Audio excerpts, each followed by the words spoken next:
آج کی میری یہ ویڈیو سیاسی نہیں ہے بلکہ کچھ جھوٹی افواہ ہے جو ٹیکس کے حوالے سے مارکیٹ میں گردش کر رہی ہے، اس کے حوالے سے یہ ویڈیو بنا رہا ہوں۔ یہ جھوٹی افواہ ہے آج سے نہیں بلکہ چند سالوں سے مارکیٹ میں گردش کر رہی ہے، جبکہ ہے سراسر جھوٹ، بے بنیاد اور من گڑت ہے۔ کسی کو بھی صحیح خبر نہیں ہے، خواہ مخواہ افواہیں مارکیٹ میں پھیلا رہے ہیں۔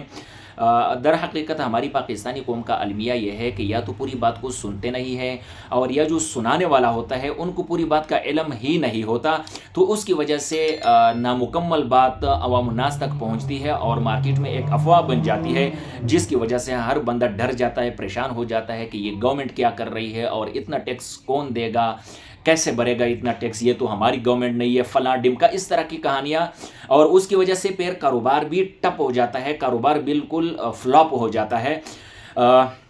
میں آپ سب دوستوں کو پتہ ہے، اگر کسی کو نہیں بھی پتا تو ان کو بھی آج پتہ چل جائے گا کہ میں ایبٹ آباد میں پراپرٹی کا کام کرتا ہوں، تو میں پراپرٹی ٹیکس کے حوالے سے بات کرنے لگا ہوں۔ یقیناً ایبٹ آباد کے پی کے کا حصہ ہے، تو یہ میری بات پوری کے پی کے کے لیے ہوگی۔ ہاں البتہ اگر پنجاب سندھ بلوچستان میں اس سے ٹیکسز کچھ مختلف ہو تو اس کا میں کچھ نہیں کہہ سکتا، لیکن میں کے پی کی بات کر رہا ہوں اور میں ایبٹ آباد میں کام کرتا ہوں۔ تو ایبٹ آباد میں پراپرٹی کا کام کرتا ہوں، مجھے روزانہ کی بنیاد پر کالیں آتی ہے، جو کام کرے گا تو ان کو اس کام کے حوالے سے کالیں بھی آتی رہتی ہے۔ تو ایک ہی بات میرے آگے لوگ کرتے ہیں کہ محمد یاسین صاحب یہ ٹیکسز کتنے بڑھ گئے، یہ کون دے گا، اب کون پراپرٹی لے گا یا کون پراپرٹی خریدے گا، کیونکہ ٹیکس جو ہے وہ خریدنے والے کے ساتھ ساتھ بیچنے والے پر بھی ہے، تو صرف خریدنا ہی مسئلہ نہیں ہے بلکہ بیچنا بھی مسئلہ بن چکا ہے۔ تو ان کی طرف سے جب میں سنتا ہوں کہ بھئی تمہیں کس نے کتنا ٹیکس بتایا، کہتا ہے 28%، 22%، 24%، میں نے کہا تمہیں کس نے کہا ہے اتنا زیادہ ٹیکس ہے، آپ نے کس سے سنا ہے کہ اتنا زیادہ ٹیکس ہے، کہتا ہے یہ اس طرح وہ جس طرح مجھے سمجھاتے ہیں۔ میں نے کہا خدا کے بندے اتنا ٹیکس نہیں ہے، لیکن میں تو اگر سمجھا دیتا ہوں تو ایک بندے کو، دو کو، 5، 10 کو سمجھا دوں گا، لیکن اوور آل مارکیٹ پر ایک پریشر پڑا ہوا ہے، تو آج میں ویڈیو بنانے پر مجبور ہو گیا ہوں۔ آج میری اس بات کو غور سے سنیں کہ کوئی بھی 24%، کوئی بھی 28% یا 22% ٹیکس نہیں ہے۔ ایک تو ہماری عوام بھی کچھ جاہل ہے، کچھ سرکاری لوگ بھی جاہل ہیں، کچھ پروفیشنل جو کام کرتے ہیں پراپرٹی کا وہ بھی جاہل ہے، معذرت کے ساتھ میں اپنے پیٹی بند بھائیوں کو کہہ رہا ہوں، ان کو بھی نہیں ہے علم، وہ بھی لوگوں کو غلط گائیڈ کرتے ہیں۔ بھائی کوئی 24 اور 28% ٹیکس نہیں ہے۔ یہ کرتے کیا ہے؟ یہ اس طرح کرتے ہیں کہ آپ کو خریدنے والے کا ٹیکس اور بیچنے والے کا ٹیکس دونوں کا ملا کر آپ کے سامنے پیش کرتے ہیں کہ یہ اتنا ٹیکس بنتا ہے۔ بہرحال آج میں آپ لوگوں کو بتا رہا ہوں کہ در حقیقت ٹیکس ہے کتنا۔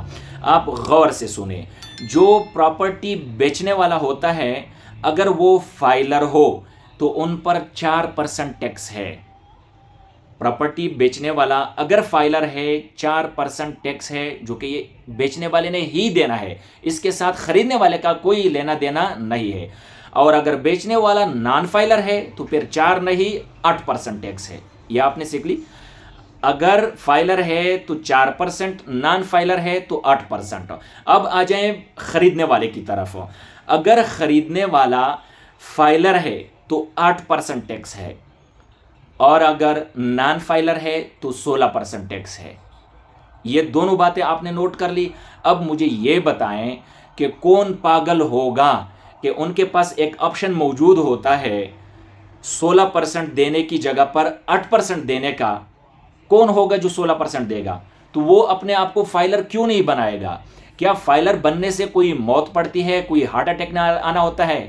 بھائی کچھ نہیں ہوتا، اس کے فائدے ہی فائدے ہیں فائلر بننے کے، بجائے اس کے کہ لاکھوں روپے ٹیکس دے کے 16% کے حساب سے 5,000 روپے وکیل کو دیں، یا اگر آپ خود بنا سکتے ہیں تو اس کو بھی دینے کی ضرورت نہیں ہے، آپ خود بھی اپنے آپ کو فائلر بنا سکتے ہیں، فائلر بناؤ اور بھائی 8% ٹیکس دو 16 کی بجائے۔ اسی طرح بیچنے والے کے لیے بھی میں کہہ رہا ہوں کہ 8% ٹیکس دینے کی بجائے خود کو فائلر بناؤ، 4% ٹیکس دے دیں۔ تو یہ ہے اصل ٹیکس جو میں نے آپ کو بتا دیا، بیچنے والے فائلر پر 4%، خریدنے والے فائلر پر 8%۔ ٹھیک ہے، یہ در حقیقت ٹیکس ہے، جبکہ لوگ آپ کو بتا رہے ہیں دونوں کا ملا کر بتا رہے ہیں، اور فائلر کا بھی ملا کر نہیں بتا رہے ہیں، نان فائلر، اس کو بھی نان فائلر بنا کر، اس کو بھی نان فائلر بنا کر، دونوں کا نان فائلر کا ٹیکس جمع کر کے اکٹھا بتا دیتے ہیں، تو کون ایسی سچویشن میں پراپرٹی لے گا؟ یہ ہے اصل حقیقت۔ میری اس ویڈیو کو آپ سے ریکویسٹ ہے کہ صحیح وائرل کر دے، ہر کسی کے کانوں تک پہنچا دے، تاکہ عام شہری کو بھی پتہ چلے کہ بھئی حقیقت کچھ اور ہے، آپ کو ابھی تک جو بتایا جا رہا تھا وہ غلط تھا۔ مجھے اجازت دیجیے، والسلام۔